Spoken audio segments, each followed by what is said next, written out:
Hello, everyone. I should be live now. Thank you for listening. I'm going to reminisce just a little bit on the past 5 years when I first started offering online philosophy courses. It was actually exactly 5 years ago. Almost, I think, not quite to the day, but I think it was in mid-April. I'm not entirely certain. Um, it was already lockdown time. So the world locked down and I opened up with a course on leisure, otium cum dignitate, leisure with dignity, which had been a paper before that I had published with the International Yearbook of Hermeneutics, I think. And I had been recording that paper as video lectures for my YouTube channel in 2019. And then in early January of 2020, I started to put everything together as a course and also signed up with Teachable, which is the platform that I've been using ever since. The online platform that really, I have to say, works really well. Not cheap, so was a bit of a risk in the beginning, still is risky. Back then, though, I was still employed by the University of London, and I quit exactly a year later, sometime in April 2021. So the first course was, I think, decisive. It grounded Halcyon in Scolaire, in self-sufficiency. We have since seen many students and teachers, and I want to thank everyone who has been involved so far. And of course, especially, I want to thank all the participants of the courses over the years. I think numbers don't matter, but I think it's about 500-600 at this point who have signed up. 500-600 individuals, that is. And there are quite a few people who have been coming. Well, some have been coming for 5 years, and quite a few though for 4 years. So, and I think the highlight, of course, was the last year I took a group of select students to Athens, and well, we read philosophy for 4 days in Athens with a view of the Acropolis. And this year we're going to Napoli, to, well, where they sing Siamo figli del Vesuvio, or also, as Benedetto Croce says, it's a paradiso. Is it going anywhere? No. There we are. Un paradiso abitato da diavoli. A paradise inhabited by devils. So we're going from Athens, where from the cradle we're catapulting ourselves into modernity. And this year, especially, I want to look ahead a lot more. The last year, we devoted a lot of time to the Greeks. This year will be full on modernity, hyper-modernity. There will be a weekend seminar on Italian futurism in a couple of weeks that you can still join if you want. Today, they'll be on the 29th and 30th of March, a Saturday and a Sunday. And we also have John Vervaeke teaching a new course on, well, what you could think of as an attempt of sort of scripting or writing a foundation for a future religiosity. The new course is on William Desmond and God in the Between. So that's open for enrollment as well. And of course, I'm going to teach beginning mid-April a course on Goethe. Goethe's Faust. I have here the translation by Stuart Atkins. I will be reading the German, of course, but this translation by Atkins comes recommended. I will be meeting, I think, 9 or 10 times in total. I think 9 times makes the most sense. We'll look at part 1 for the most part, but there will be one lecture devoted to the second part, because next year we're going to read Faust part 2. And as you know, so we started 5 years ago with this course on leisure with dignity, and we've since seen, of course, also many imitators. And as you know, imitation is flattery, so that flatters me quite a bit to see that much imitation out there. Sometimes the people who actually were part of this once and then took off. But, as the prime unmoved mover, as the Platonic source, imitation will always just be imitation. So join the source. Come to Halcyon. Join us. I've seen wonderful things happening over the years, and there will be many good things happening this year. I have a few people in Italy who want to teach courses, professors in Italy who want to come on and teach here. There's something going on in Italy right now, which I'm hearing from different people now, that apparently Italy is going through the same sort of cultural epoch that Germany went through in the 19th century and the early 20th century, and that France experienced after the war. So Italy is where it seems to be at right now. So looking ahead into the future rather than reminiscing too much about the past, this is, of course, an online first academy, and it will stay online for many, many years to come. This is only the 5th year, but it won't just be online. With the meetup last year in Athens, it was a bit of a founding moment, of course, as well. And I do want to continue that. There will be at some point in not the near future, but over the next decade, either a moving summer school that moves around the Mediterranean, or actually in about maybe 5 to 10 years or so, a physical space where students can meet seasonally, so that it would be a sort of a mixture of both of online and three-dimensional, as John Vervaeke says, meetups where students come, let's say, over winter solstice, over Christmas, or over the summer, of course, as well. And this, again, might be somewhere in southern Italy, if, knock on wood, the Vesuvio does not actually break out this year. So I'm thinking I think the connection was cut out for a second here. So someone is saying, I can't wait to see your work on Goethe. So this there will be some videos actually that will be coming out publicly on Goethe on the channel as well. There will be one on his notion of the Urpflanze.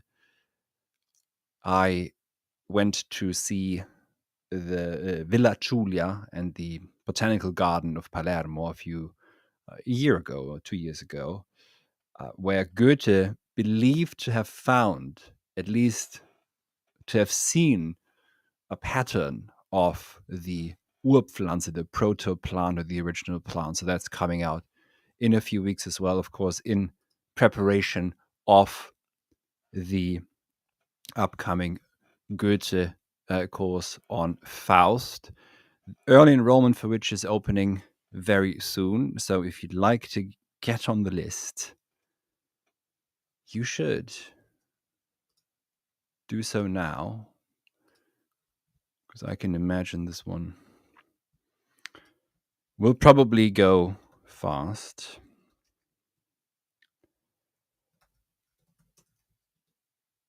We're beginning the Faust lectures, so there will be live lectures and seminars. The lectures won't be too long. There will be probably 25 to 30 minutes, maybe sometimes 45 minutes, followed by breakout sessions, which means that you can discuss what you've been reading and thinking about with in a smaller group, and then we bring it back to a bigger group. We'll meet on Sundays, which also allows us to read Faust's Easter Sunday stroll in very Catholic Germany on Easter Sunday, actually. Yeah, guten Abend, good evening, Mr. Walker. We do hope to welcome you back. Walker has, Rob Walker was there in the beginning, so with the Idler course and with Heidegger and a few others. Heidegger, of course, was the second one. This was a course that was based on my book. So in the beginning, it was still an attempt really to, and I remember telling in February of 2019 a couple of my students, because this is something I always liked doing, and I only had very few professors who did that, who actually took an interest in their students and invited them to their homes, which is what used to be normal. Obviously, with all the mania going on in universities, you can't even shut the door anymore during office hour, right? But it matters not. I often took students of mine to the pub, and we read philosophy on the weekend as well at pub. And I remember in early February of 2019 telling some of them that I will open my own academy and will start online first. And they looked at me as if I were completely insane.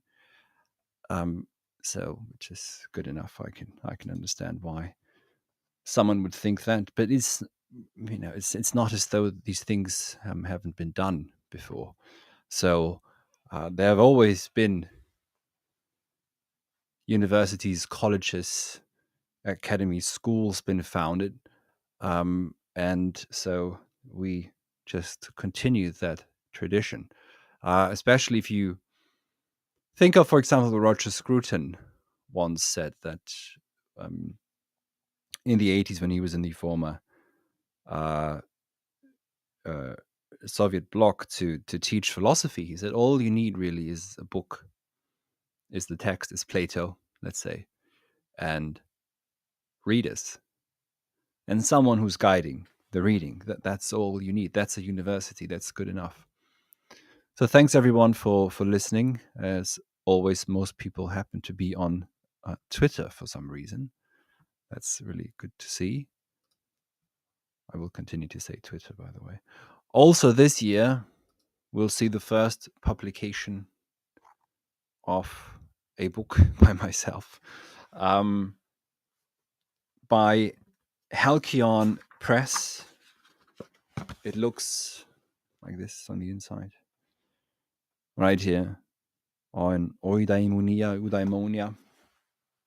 The familiarity of the world. Sorry, this is just a copy I ordered from Amazon to go over the many editing.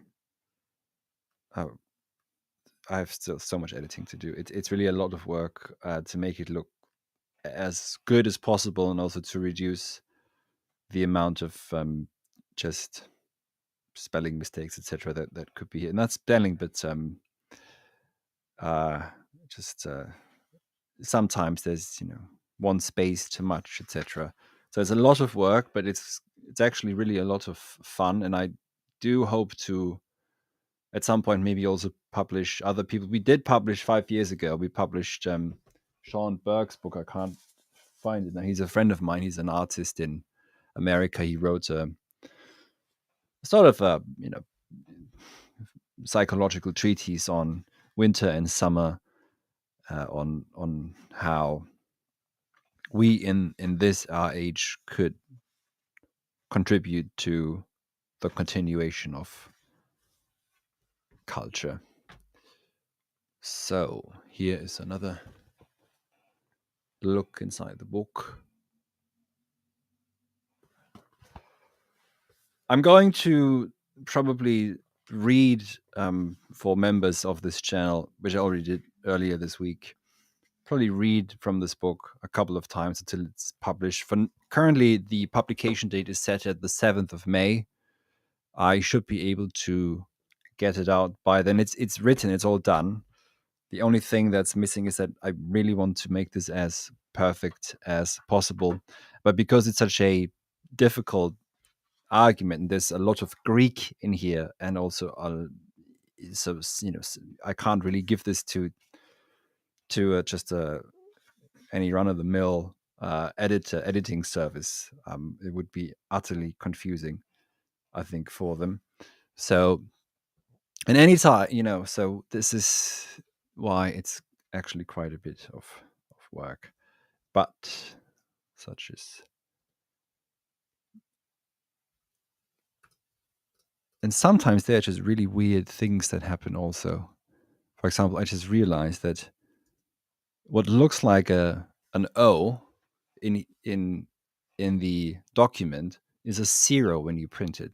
How does that happen? Can anyone tell me that? Anyways.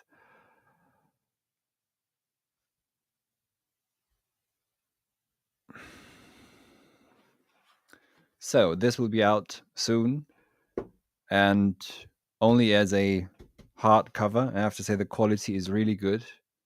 It's very impressive how quickly this gets printed on demand, and how extremely good, I have to say, the paper quality is, and the binding seems pretty durable.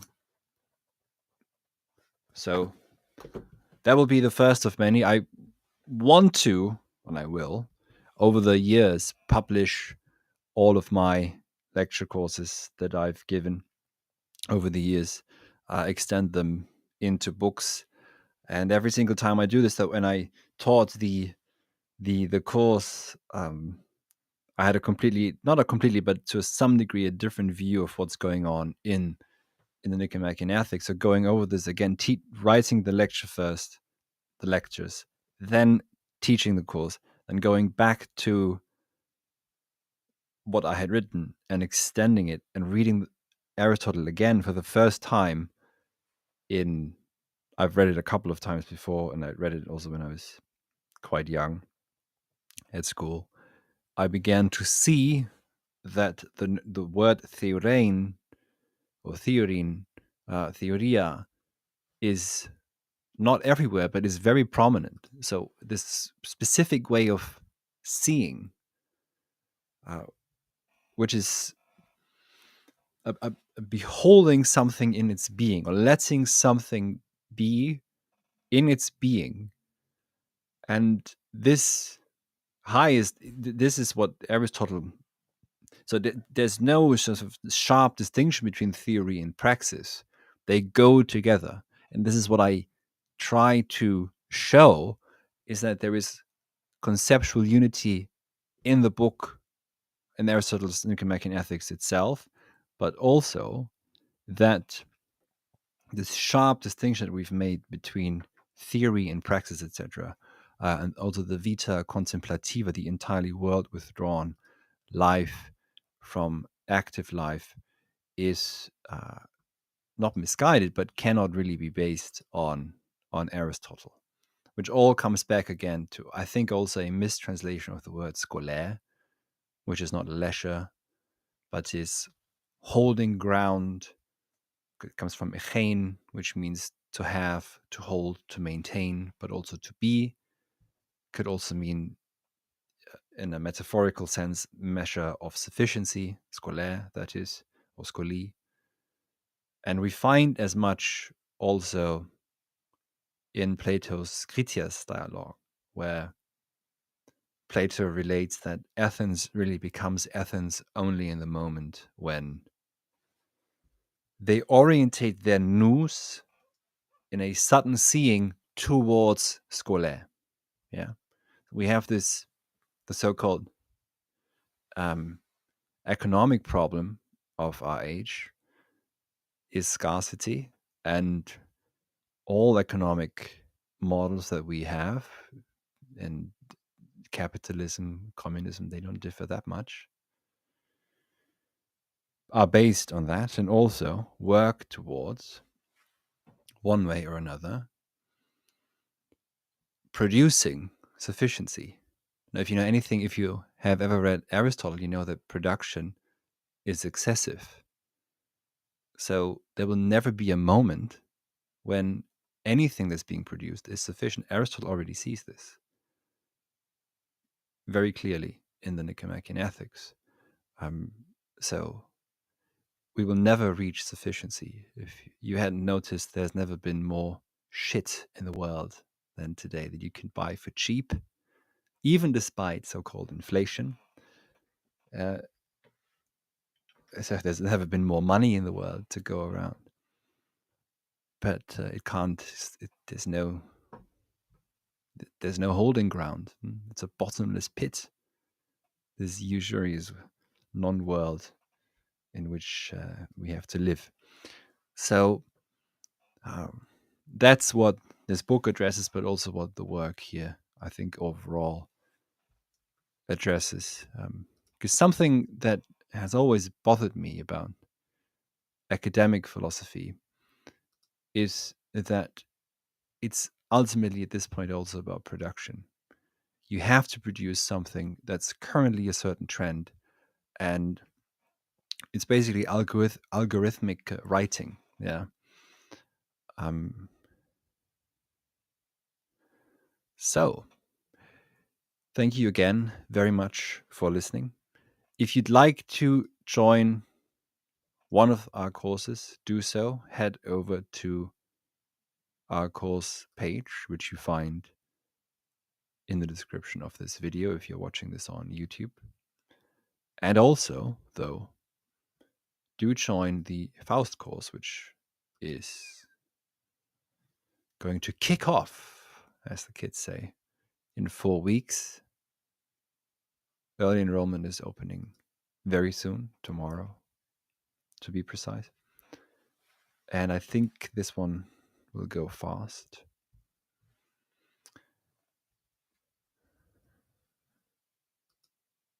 And I want to thank again everyone who's been with Halcyon for the past 4 to 5 years. On to the next 40 to 50. Thank you. Good night.